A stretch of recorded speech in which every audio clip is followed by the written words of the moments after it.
Amines का, cyanide का और आइसोसाइनाइड का नॉमेनक्लेचर कैसे किया जाता है, एमीन्स के कितने टाइप्स होते हैं और उसके अकॉर्डिंग नॉमेनक्लेचर क्या सेम होता है या कुछ डिफरेंट होता है, साइनाइड को अगर हम डायरेक्ट रिंग से जोड़ दें तो क्या नॉमेनक्लेचर में कुछ डिफरेंस आ जाता है।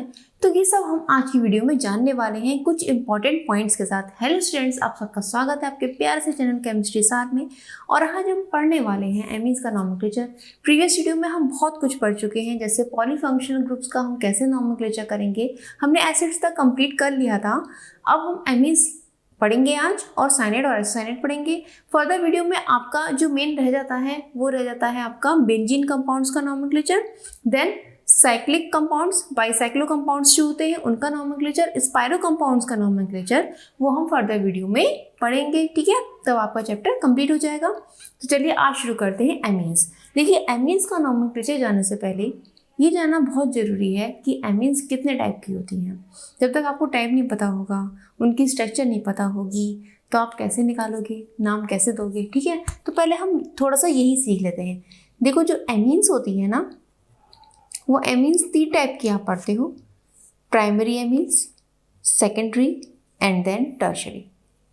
ठीक है ना, इसको हम शॉर्ट में इस तरह से लिख देते हैं। ठीक है, प्राइमरी एमीन का मतलब क्या होता है, जैसे ये कार्बन चेन है, ठीक, एमिनो ग्रुप मैं डायरेक्ट इस कार्बन चेन से जोड़ दूं और इस एमिनो ग्रुप से, देखिए ये बच्चों ये होता है एमिनो ग्रुप, NH2 ग्रुप होता है एमिनो ग्रुप। ठीक है ना, जिसमें ये ग्रुप जुड़ा होता है वो एमीन बन जाती है। ठीक, अब ये NH2 ग्रुप अगर मैं डायरेक्ट C से यहाँ जोड़ दूँ, कहने का मतलब ये नाइट्रोजन, ये जो नाइट्रोजन है, नाइट्रोजन की कितनी वैलेंसी होती है भाई, मैक्सिमम 5 वैलेंसी होती है। ठीक है ना, लेकिन ये 3 वैलेंसी शो करता है। ठीक है, तो अब जब नाइट्रोजन केवल एक कार्बन से जुड़ा है, इसकी 3 वैलेंसी है नॉर्मली, नाइट्रोजन केवल एक कार्बन से जुड़ा है और 2 हाइड्रोजन से जुड़ा है। नाइट्रोजन की वैलेंसी समझने के लिए आप इससे समझ सकते हैं, नाइट्रोजन का एटॉमिक नंबर होता है 7, 1s2 कॉन्फिगरेशन लिख लो, 1s2, 2s2, 2p3। ठीक है ना, देखो तो p ऑर्बिटल के जो 3 इलेक्ट्रॉन हैं ये रेंडमली पार्टिसिपेट करते हैं रिएक्शन में। ठीक है ना, ये थोड़ा सोया हुआ होता है, क्यों, क्योंकि s ऑर्बिटल कंप्लीट भरा हुआ है। ठीक, तो क्या रेंडमली पार्टिसिपेट करते हैं, p ऑर्बिटल के इलेक्ट्रॉन्स। तो यहाँ पर 3 इसकी वैलेंसी हो गई। ठीक है, और ये नाइट्रोजन जो है जब एक कार्बन से जुड़ा होता है और 2 हाइड्रोजन से, तब ये कहलाती है प्राइमरी एमीन। ठीक, जब यही नाइट्रोजन, ठीक है ना, ये नाइट्रोजन 2 कार्बन से जुड़ा हो तब वो कहलाएगा सेकेंडरी एमीन। देखो, इस नाइट्रोजन के इधर भी कार्बन है और इधर भी कार्बन है। ठीक है ना, और 3 वैलेंसी मैंने बताई आपको, 1 2 1 बचा तो हाइड्रोजन लगा दो। ठीक है, ये हो गई secondary amine. Tertiary amine, tertiary amine जब नाइट्रोजन 3 कार्बन से जुड़ा हो, जैसे एक ये। ठीक है ना, अब यहाँ पे H कोई नहीं आएगा क्योंकि नाइट्रोजन की 3 वैलेंसी हैं और तीनों कंप्लीट भर चुकी हैं कार्बन से, तो ये कहलाएगी टर्शरी एमीन। अब इसको पूरा लिख लो आप, जिससे कंफ्यूज भी ना हो। आपको एक बहुत बढ़िया वाली बात बताऊं, सबसे ज़्यादा बच्चे इसी बात में कंफ्यूज हो जाते हैं कि हमको तो सेकेंडरी टर्शरी एमीन में डिफ्रेंशिएट करना आता नहीं है। कोई एग्जाम्पल हमसे पूछ लिया जाए तो हमसे वो फॉर्मूला बना के देना आता नहीं है। जैसे मान लिया मैं सेकेंडरी एमीन का कोई भी एक एग्जाम्पल पूछूं आपसे और आप मुझे उसका डायग्राम बना के दिखाओ या उसका यही एक स्ट्रक्चर फॉर्मूला बना के दिखाओ, तो आपसे नहीं बन पाएगा। मोस्टली बच्चों की दिक्कत ये होती है, तो इसलिए बहुत बेसिक से मैं ये चीज़ बता रही हूँ। जब भी आपसे प्राइमरी एमीन पूछी जाए तो कुछ मत करो, एक कार्बन चेन बनाओ, एक नाइट्रोजन जोड़ दो, 2 हाइड्रोजन, यानी कि नाइट्रोजन सिर्फ एक कार्बन से जुड़ा हो, डेट इज प्राइमरी एमीन। जब यही नाइट्रोजन 2 कार्बन से जुड़ा हो, that is called secondary amine. जब यही नाइट्रोजन 3 कार्बन से जुड़ा हो, that is called tertiary amine. अब इतना डिफरेंस आपको समझ में आ गया प्राइमरी, सेकेंडरी, टर्शरी का। ठीक है, क्लियर है। चलो अब हम इसका नामकरण करते हैं। चलो यहीं से शुरू कर देते हैं नामकरण, क्या दिक्कत है इसमें। नामकरण करने के लिए आपको ये समझना जरूरी है कि एमीन्स के लिए हम क्या लगाते हैं। इसका जो सफिक्स होता है वो सफिक्स एमीन ही होता है। एमीन के लिए क्या होता है, एमीन। ठीक है ना, क्या होता है, एमीन। और प्रीफिक्स जो यूज करते हैं एमिनो। अगर इसके साथ कार्बोक्सिलिक एसिड जुड़ा हुआ हो तो आप एमीन्स को तो प्रीफिक्स के रूप में यूज करोगे भाई, ऑब्वियसली, ठीक है ना। आगे बात समझ में। चलो अब इसका नामकरण करते हैं। नामकरण करने के लिए देखो, अब यहाँ पे कौन सा हमारा फंक्शन ग्रुप है। अब यहाँ पे एमीन फंक्शन ग्रुप का काम कर रहा है, कोई और है तो है नहीं का फंक्शन ग्रुप इससे बड़ा, तो हम यहाँ से नाम देंगे इसको। जैसे यहाँ NH2 ग्रुप जुड़ा हुआ है, यहाँ से नाम देंगे 1 2 3, ठीक है ना। कितने कितने कार्बन है इसमें भाई, 3 है। Propane 1 amine. प्रोपेन का ई मैंने गायब कर दिया क्योंकि यहाँ पे एमीन का ए आ गया है। एक पर एमीन जुड़ा है, अगर एक आप ना लिखो तो इसको शॉर्ट में लिख सकते हैं प्रोपेनामीन, कोई दिक्कत नहीं है, नाम ये भी सही है, ठीक है। बात समझ में आ गई, ठीक। अब सेकेंडरी एमीन पे देखो, यहाँ पे देखो कैसे हम नाम देंगे। देखो इस नाइट्रोजन से, इसमें कंफ्यूजन हो जाता है बच्चों को, यहाँ से नाम दें, यहाँ से हम नंबरिंग करें, तो जहाँ से नाइट्रोजन जुड़ा है वही तो हमारा क्या है, वही हमारा मेन सफिक्स है या मेन फंक्शनल ग्रुप है। तो उसके पास वाले कार्बन से देखो चेन कहाँ लंबी है, यहाँ तो सिर्फ एक ही कार्बन है, यहाँ 2 कार्बन है, तो बस इसको नाम दे दो, ठीक है ना। नंबरिंग यहाँ से स्टार्ट कर दो। अब देखो इस N से क्या जुड़ा है, मिथाइल ग्रुप, तो हम लिखेंगे N मिथाइल। N मिथाइल, यहाँ कितने कार्बन है, इथेन 1 एमीन। क्लियर होगी बात, मुश्किल कुछ भी नहीं है बच्चों, बस इतना ध्यान रखो इस नाइट्रोजन से जो लंबी चेन की कार्बन श्रृंखला जुड़ी हो, लंबी चेन जुड़ी हो, उसको नंबरिंग कर दो।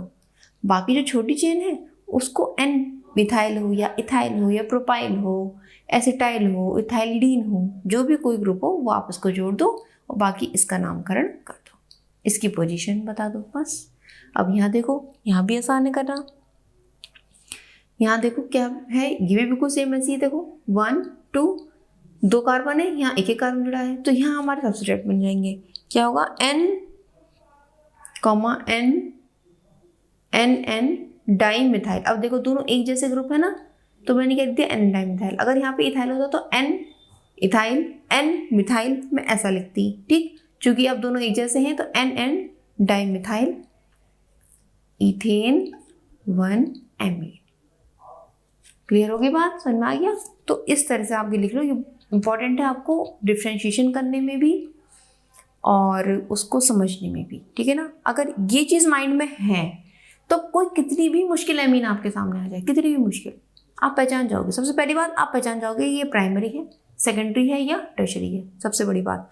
दूसरी बड़ी बात, कोई भी एग्जाम्पल आपसे पूछे सेकेंडरी एमीन का, चलो एग्जाम्पल बताओ, तो आप बना दोगे यार, एकदम सटाक से बना दोगे। अरे भाई हमें मैडम ने बताया था नाइट्रोजन से जब एक कार्बन जुड़ा हो तो प्राइमरी एमीन, 2 कार्बन जुड़े हो तो सेकेंडरी एमीन, 3 कार्बन जुड़े हो तो टर्शरी एमीन, बस बना दोगे। और जब भाई स्ट्रक्चर बन गई, हमसे ये फॉर्मूला बन गया, तो बचे क्या है, फटाफट उसका IUPAC लिख दो। क्लियर हो गई बात, समझ में आ गया। चलो बाकी जब हम एमीन्स पढ़ेंगे तब उसको और डिटेल में जानेंगे, लेकिन अभी IUPAC पढ़ने के लिए हमें इतना जानना तो बहुत ज़रूरी है। क्लियर हो गया ना। चलो अब थोड़ा सा और ऊपर लेवल के एग्जाम्पल लेके चलते हैं।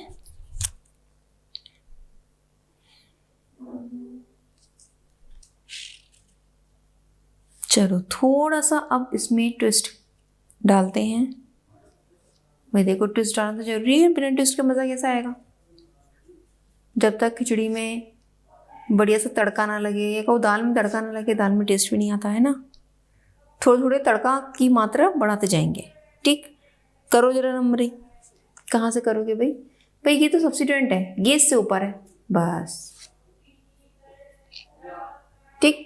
कौन सी अमीन है, फटाफट बोलो, फटाफट फटाफट, प्राइमरी अमीन, ठीक। कौन सी अमीन, प्राइमरी अमीन, क्योंकि एक ही कार्बन से जुड़ी हुई है। तो दे दो उसका नाम क्या आएगा भाई, 2 ब्रोमो 3 मिथाइल ब्यूटेनामीन या ब्यूटेन 1 एमीन लिखो, बात एक ही है, ठीक है ना। ब्यूटेन 1 एमीन लिखो या ब्यूटेनामीन लिखो, बात एक ही है।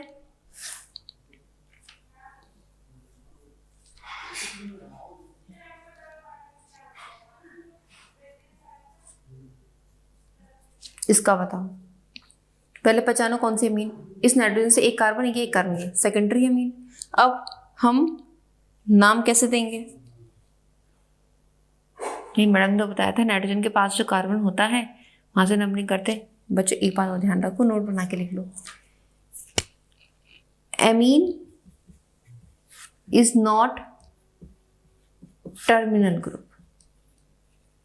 ये टर्मिनल ग्रुप नहीं है, ये चेन में कहीं भी लटक सकता है।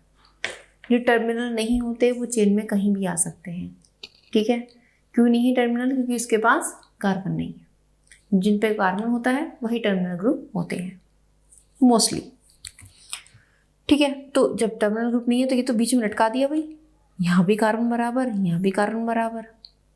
भाई यहाँ से करें तो इसके साथ नाइंसाफी, यहाँ से करें तो इसके साथ नाइंसाफी। ये टर्मिनल ग्रुप है नहीं, नंबरिंग यहीं से स्टार्ट होगी। लॉन्गेस्ट चेन देखो 5 है, ठीक ना, तो हम ऐसे करेंगे क्योंकि कार्बन कार्बन चेन लेते हैं हम, नाइट्रोजन बीच में ले नहीं सकते, ये भी बात ध्यान रखनी है।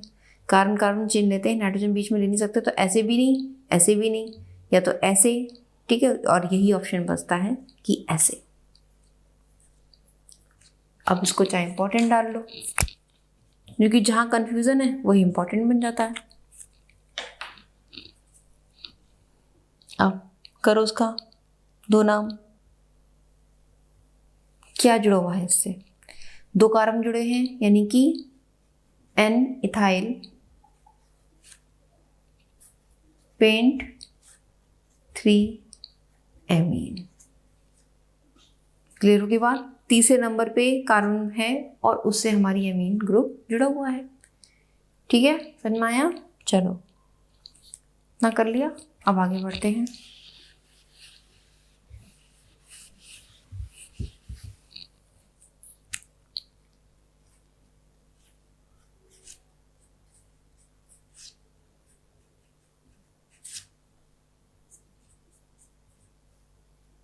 मैं कार्बन के आगे हाइड्रोजन नहीं लगा रही हूँ क्योंकि वो तो आपको पता ही है। ये समझ में नहीं आ रहा तो ये बता देती हूँ। ठीक, ये ग्रुप इससे जुड़ा हुआ है, ये चेन है। नाम कैसे दोगे भाई? अब बच्चों एक बात ध्यान रखो, बिल्कुल कंफ्यूज नहीं होना है। मैंने आपको बताया था प्रियोरिटी ऑर्डर, फंक्शन ग्रुप को सबसे ज़्यादा प्रियोरिटी, उससे कम डबल बॉन्ड या ट्रिपल बॉन्ड, और उससे कम कार्बन चेन, याद है? ठीक है, तो अब यहाँ देखो, यहाँ कार्बन चेन को प्रेफरेंस देंगे या डबल बॉन्ड या ट्रिपल बॉन्ड को? बताओ भाई। यहाँ पे हम डबल बॉन्ड को प्रेफरेंस देंगे, तो हमारी मेन चेन क्या बनेगी? ये, नॉट ये पूरा सब्स्टिट्यूएंट। आगे बात नहीं सी, ये पूरा सब्स्टिट्यूएंट, इसलिए ये बन गया इंपॉर्टेंट। ठीक, ये पूरा सब्स्टिट्यूएंट बन गया। नंबरिंग हम देंगे यहाँ से क्योंकि हमारा अमीनो ग्रुप जुड़ा हुआ है तो 1 और 2। ठीक, एक पर अमीनो ग्रुप भी है और अमीनो ग्रुप से इतना पूरा ग्रुप, बड़ा ग्रुप जुड़ा हुआ है, तो इसका नाम क्या है? इसका भी नाम दो। फिर इसका नाम देने के लिए अलग से हम दिखा देंगे 1 2 एंड 3। और इस 1 यानी कि 1 वाले कार्बन से हमारे 2 कार्बन और जुड़े हुए हैं, तो इसका नाम क्या होगा भाई? इसका नाम देखो N से जुड़ा हुआ है हमारा 1 इथाइल। ये 1 कार्बन है, इससे हमारे ये 2 कार्बन जुड़े हुए हैं यानी कि इथाइल, और ये खुद कितना है? 3 कार्बन वाला प्रोपाइल। ये हमारे सब्स्टिट्यूएंट का नाम हो गया, इस पूरे का नाम ये हो गया। ठीक, अब इसके आगे ये कितने कार्बन? एथ, 2 कार्बन एथ, एक पर हमारा डबल बॉन्ड 1 इन और एक पे ही हमारी एमीन, एथ 1 इन 1 एमीन। क्लियर हो गई बात? समझ में आ गया? ठीक, अब नेक्स्ट एग्जाम्पल देखते हैं, आ जाओ। पहाड़ बन गए, चढ़ता जा तू पहाड़ पे, हो चाहे कितनी भी मुश्किल, बस अब मत रुक और आगे बढ़ता जा। ठीक, बताओ भाई इसका नॉमेनक्लेचर कहाँ से नंबरिंग स्टार्ट होगी, कहाँ से? अब कंफ्यूजन क्रिएट माइंड में, डबल बॉन्ड को प्रेफरेंस दें या एमिनो ग्रुप को प्रेफरेंस दें, कहाँ से नंबरिंग स्टार्ट करें भाई? बताओ भाई कहाँ से होगी? गैस करो। गैस नहीं करना भाई, बिल्कुल क्लियर मामला है, हमने क्या बताया? भले ही एमीन फंक्शनल ग्रुप है लेकिन डबल बॉन्ड ट्रिपल बॉन्ड की प्रायोरिटी अमीनो ग्रुप से ज़्यादा है, क्योंकि अमीनो ग्रुप हमारा सब्स्टिट्यूएंट का काम भी करता है और सब्स्टिट्यूएंट तो सबसे बाद में आते हैं। बच्चों ये मैं बता दूं आपको, कहाँ कन्फ्यूज़न सबसे ज़्यादा होता है कि इतने सारे फंक्शनल ग्रुप हैं, बहुत सारे प्रीफिक्स हैं, बहुत सारे सफिक्स हैं, डबल बॉन्ड और ट्रिपल बॉन्ड है, किसको प्रायोरिटी दें किसको नहीं दें, कौन कहाँ आएगा कितना आएगा, किसके हिस्से में कितना ज़्यादा आएगा, ये बहुत कन्फ्यूज़न होता है। स्टेप बाय स्टेप समझते जाओ एक एक पॉइंट को। प्रायोरिटी टेबल आपको याद हो कैसे किसको कहाँ पर प्रायोरिटी देनी है, और जो खास खास पॉइंट है उसको नोट बना के लिख लो। यहाँ पर एक नोट ये बना लो, एमिनो ग्रुप की priority double bond oblique triple bond से कम होती है। ठीक, एमिनो ग्रुप की प्रायोरिटी, यानी कि देखा जाए तो ये भी इंपॉर्टेंट एग्जाम्पल हो गया। प्रायोरिटी ऑफ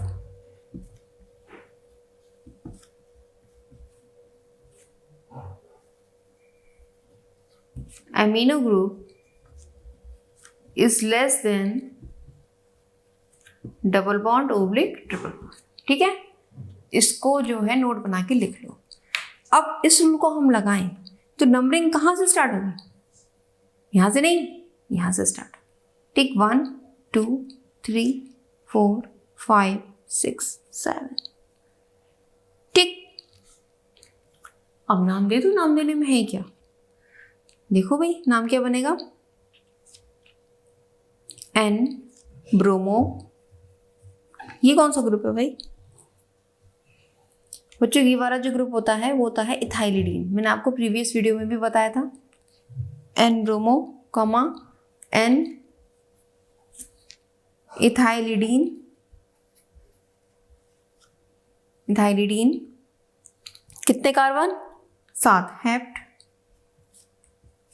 2 पे डबल बॉन्ड 2 इन और 5 पे एमीन। क्लियर मामला? बिल्कुल एकदम चकाचक। ठीक, समझ में आ गई बात? ठीक है, तो ये इंपॉर्टेंट पॉइंट है, ये ध्यान रखना हमें, अमीनो ग्रुप की priority double bond triple bond से कम होती है। चलो तो आगे चलते हैं। अब साइक्लिक कंपाउंड पे आते हैं। साइक्लिक कंपाउंड में क्या टेस्ट होता है भाई, वो भी देख लेते हैं।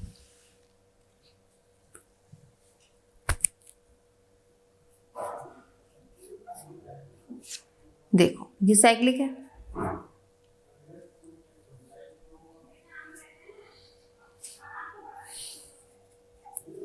कहाँ से नंबरिंग स्टार्ट करोगे बच्चों? देखो भले ही डबल बॉन्ड ट्रिपल बॉन्ड से अमीनो ग्रुप की प्रायोरिटी कम है, लेकिन ब्रोमो क्लोरो इन सब सब्स्टिट्यूएंट से तो ज़्यादा ही है। नंबरिंग हमारी यहाँ से होगी 1 2 3 4 5 6। ठीक है, 2 ब्रोमो,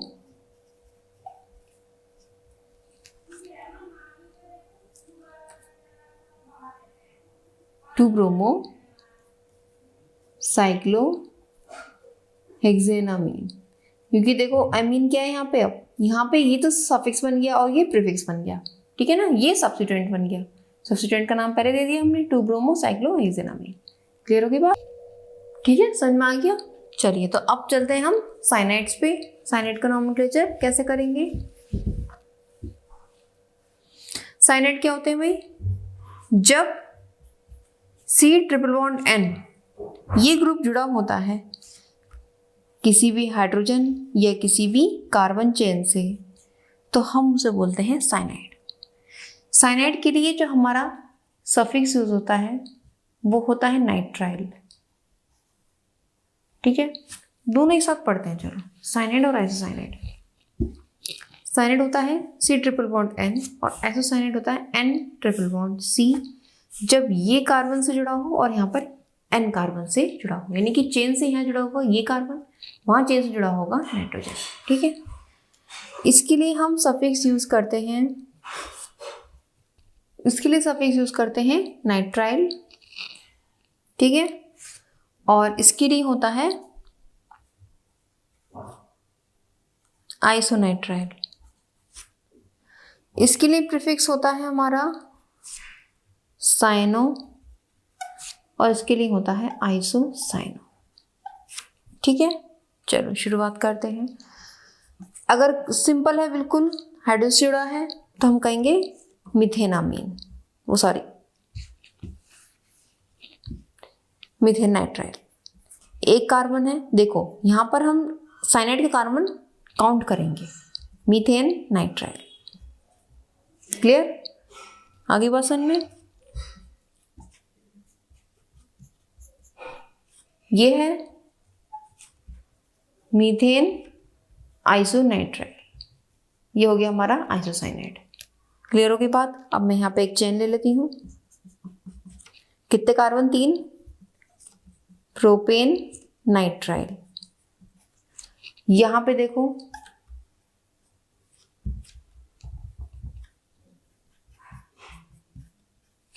इस तरह की कंडीशन यहां क्रिएट हो रही है, तो क्या करेंगे? अब यहां ध्यान देना है, क्योंकि नाइट्रोजन इससे जुड़ गया है तो इसे हम चेन में इंक्लूड नहीं करेंगे। देखो यहाँ तो हमने चेन में इंक्लूड करा था 1 2 3 प्रोपेन नाइट्राइल, लेकिन यहाँ चेन में हम इंक्लूड नहीं करेंगे। यहाँ हमारे 2 ही कार्बन होंगे, यानी कि इथेन आइसोनाइट्राइल। ठीक है ना, इसका एक भगा दो, इथेन यहाँ से भी 1 लिख दो यहाँ पे, या 1 ना लिखो तो भी चलेगा, इथेन आइसोनाइट्राइल। क्लियर होगी बात? समझ में आ गया? ये तरीका होता है। चलो अब थोड़ा सा हार्ड लेके चलते हैं, ये तो हमारा बहुत बेसिक था।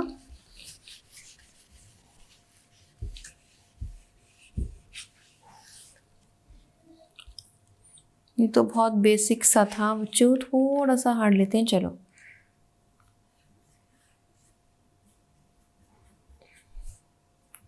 इसका नाम दो जरा मुझे, और एक रहा ये वाला,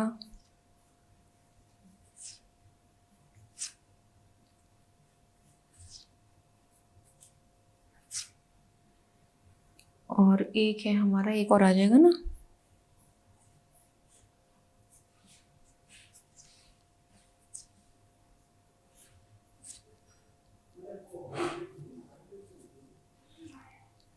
ठीक है, एक गे और एक गे। चलो भाई इसके नाम बताओ, थोड़ा ट्राई कर लो अपने आप।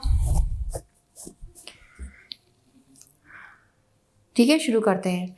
अब यहाँ देखो साइनाइड, हाँ एक बात ध्यान रखनी है, that is terminal group. Cyanide is terminal group, ये टर्मिनल ग्रुप होता है, इसलिए हम इसको काउंटिंग में लेते हैं। ठीक है ना, और इसकी वैल्यू ज़्यादा होती है, इसलिए हम इसको जो है डबल बॉन्ड के बाद, मतलब डबल बॉन्ड की कम है प्रेफरेंस, CN की ज़्यादा है। ठीक है ना? हाँ, ओब्वियसली जब CN की डबल बॉन्ड से ज़्यादा है तो ऐसे दिमाग लाया करो, अमीनो ग्रुप से भी CN की ज़्यादा होगी। क्लियर होगी ना? जब अमीनो CN ग्रुप ज़्यादा हो तो हम CN को प्रेफरेंस देंगे, वो हमारा सफिक्स बनेगा और अमीनो प्रीफिक्स बन जाएगा। समझ आ गई ना बात? चलो ठीक है, अब इसको नाम दो भाई फटाफट तेजी से। क्या है? हेक्स, 6 कार्बन की चेन है, 2 इन 1 नाइट्राइल, हेक्स 2 इन 1 नाइट्राइल। क्लियर होने के बाद चलो अब यहाँ आ जाओ। यहाँ पे हमारी मेन चेन क्या बनेगी? देखो एक ये है CN, ये ट्रिपल बॉन्ड, ये N है, यानी कि CN ग्रुप जुड़ा है। 1 2 3, ठीक है ना? 3, अब 3 पे ये देखो 1 2 3, लॉन्गेस्ट चेन देखो 1 2 3 4 5, 1 2 3 4 हो रहे हैं, तो हम इसको पूरा ले लेंगे 1 2 3 4 5। 3 ब्रोमो, 3 ब्रोमो, 2 पे क्या है? ये 2 कार्बन की चेन है, 2 ethyl, 3 bromo 2 ethyl pent 1 nitrile. Clear हो गया बात? Pent 1 nitrile. चलो अब इस पर आ जाओ। देखो साइनाइड यहाँ है 1 2 3 4 5 6। अब यहाँ पे ये साइक्लो ग्रुप जो है हमारा सब्स्टिट्यूएंट बन गया है। 4 पे हमारा ब्रोमो है, तो 4 ब्रोमो, 3 साइक्लो पेंट। अब यहाँ देखो, यहाँ भी क्या है, डबल बॉन्ड आ गया, 1 डैश 2 डैश 3 डैश। दूसरे कार्बन पर है हमारा डबल बॉन्ड, साइक्लोपेंट 2 इनाइल, साइक्लोपेंट 2 इनाइल, ठीक है ना, साइक्लोपेंट 2 इनाइल, साइक्लोपेंट 2 इनाइल। कितने कार्बन, 6 हेक्स 1 नाइट्राइल, ठीक है ना। ये हो गया नाम। आ रही बात समझ में धीरे धीरे करके? Okay,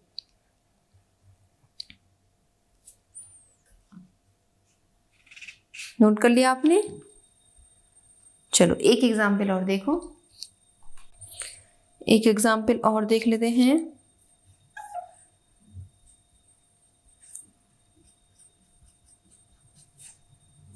that is this.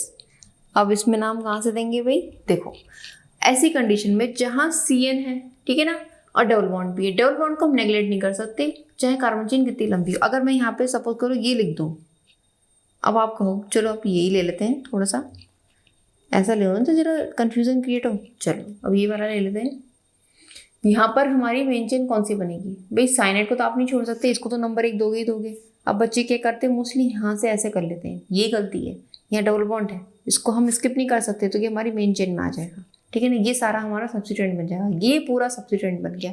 अब भाई नाम तो इसलिए ये इंपॉर्टेंट बन गया, इसलिए ये इंपॉर्टेंट बन गया, ठीक है।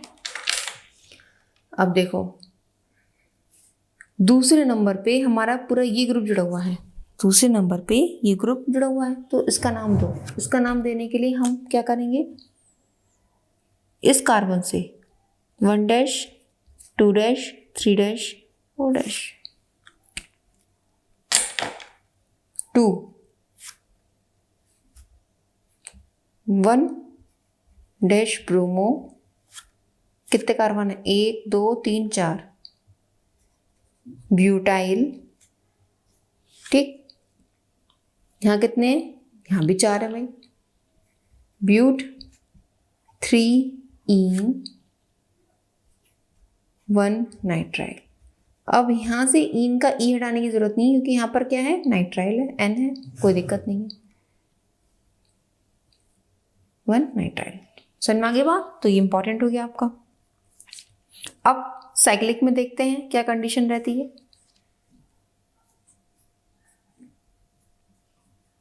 एक ये है साइक्लिक,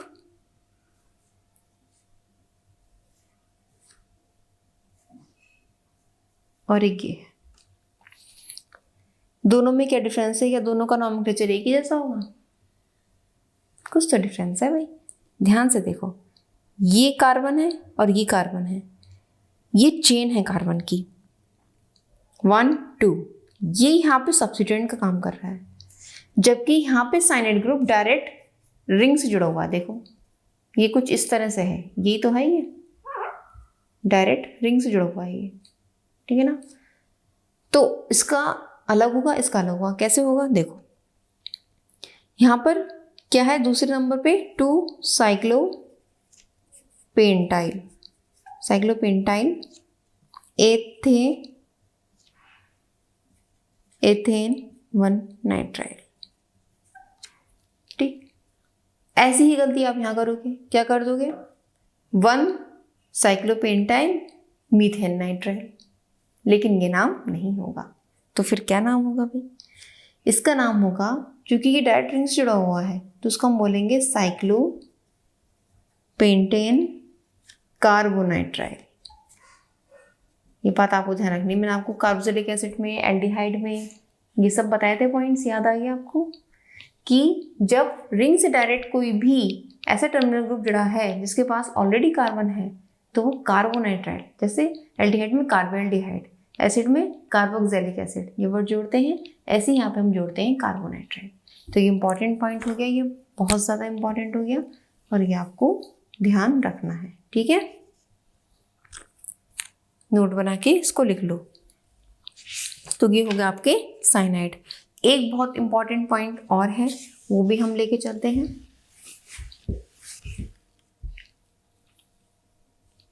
अगर कुछ इस टाइप का आपको दिया हो तो आप कैसे करोगे,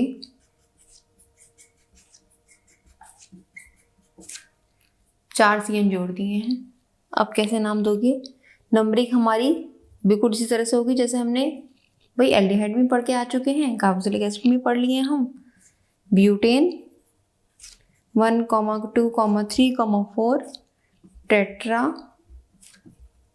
कार्बोनाइट्राइड, इसका नाम हम कुछ इस तरह से देंगे। क्लियर होगी बात? समझ में आ गया? तो ये भी बहुत इंपॉर्टेंट पॉइंट था, इसको भी इंपॉर्टेंट की श्रेणी में रख लो आप। ठीक है। अच्छा, अब एक चीज सबसे ज्यादा इंपॉर्टेंट वाली एक और पॉइंट है, जब साइनाइड और आइसोसाइनाइड साथ साथ दिए हों तब क्या करेंगे भाई? जैसे मान लिया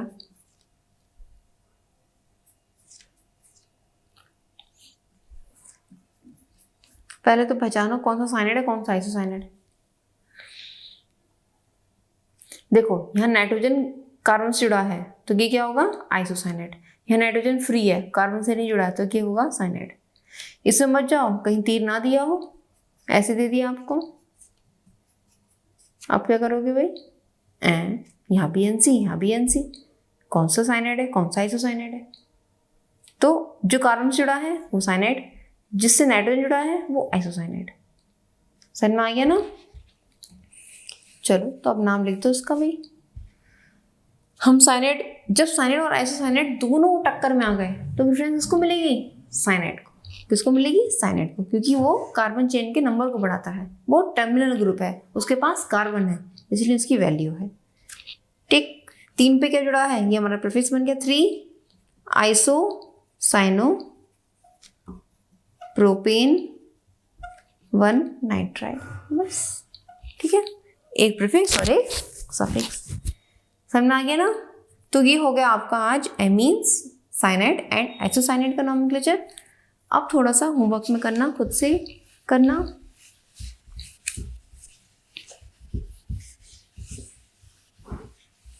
सेल्फ खुद से करो भाई।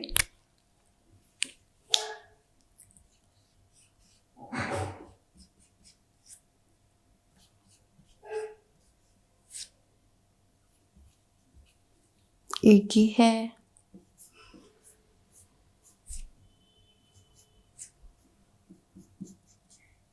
एक ही है। इसको रब कर दूंगी तो आपने लिख ही लिया है।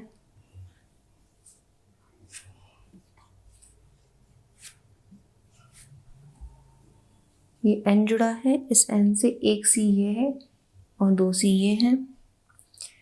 देखो खुद से ट्राई करो, नहीं समझ में आए तो मुझे कमेंट सेक्शन में बता दो कि मैम ये समझ में नहीं आ रहा है, आप इसको क्लियर कर दो। ठीक है ना? ये आपको कहीं किताबों में नहीं मिलेगा, ये मेरे खुद से बनाए हुए हैं, क्योंकि हर बार एग्जाम में आपको किताबों की चीज़ें नहीं आती हैं, नई नई चीज़ें आती हैं। समझ में आई बात? एक एग्जाम्पल और है, उसे और करो। कहाँ लिखूँ मैं बच्चों, कहाँ लिखूँ? यहाँ लिख देती हूँ। ठीक है,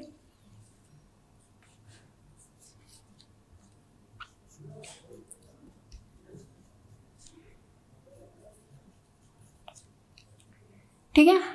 चलो इसको ट्राई करना, खुद से करो, और जो समझ में ना आए कमेंट सेक्शन में मुझे बताना। क्लियर होगी बात? ठीक। तो नेक्स्ट वीडियो मिलते हैं, हम पढ़ेंगे बेंजीन कंपाउंड्स का नॉमेनक्लेचर, उसमें क्या क्या ट्विस्ट आते हैं वो सब हम जानेंगे। तब तक आप पढ़ते रहिए और मुस्कुराते रहिए। All the best.